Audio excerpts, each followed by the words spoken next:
hinihikayat ko po kayo na sumali kayo sa Dynaware Micro Insurance. Pinaasahan po kayo kung sumali po dito sa Dynaware dahil po malaki pong matutulong po sa inyo.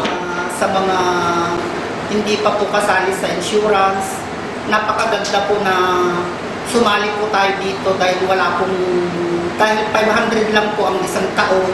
Huwag po tayong maghihinayang sa 500. Halina po kayo. Sumali na sa Dynaware Insurance.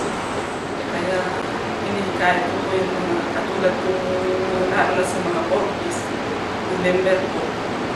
Maganda po ito. Dynaware is napakalaking tulong na maibibigay sa amin, lalo na sa amin, sa akin, dun sa dalawang batang iiwan.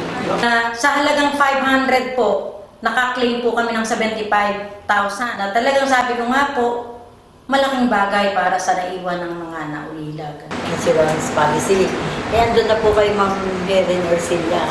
Siya po ang ano namin doon ngayon. Doon na lang kami ko po nga. Kaming mga taga San Jose. Maraming salamat. Nagpapasalamat po ako sa insurance na to dahil malaking bagay po ang ako rin hinahakayat kayo na subukan natin. Maraming salamat po rito sa Dynaware. Talagang sila po yung nakakatulong sa ating mahirap.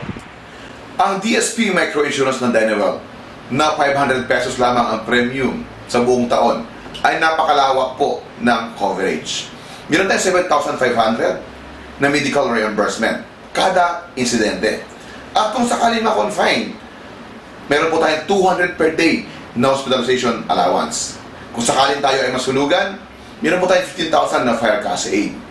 Kung sakaling pong mamatay na natural ang kadahilanan, 15,000 po ang matanggap ng atin pong mga beneficiary na bereavement assistance. Kung sakaling aksidente o unprovoked assault ang dahilan ng ating kamatayan, meron po tayong 75,000 na pwedeng maiwanan sa atin pong mga beneficiary. Kung sakali naman po na tayo ay nabalda lamang, tayo po ay makatanggap ng 75,000. Kung sakali pong mayroon tayong parte ng katawan na naputol o nabalda o nawala ng gamit, meron po itong katumbas ng mga benepisyo.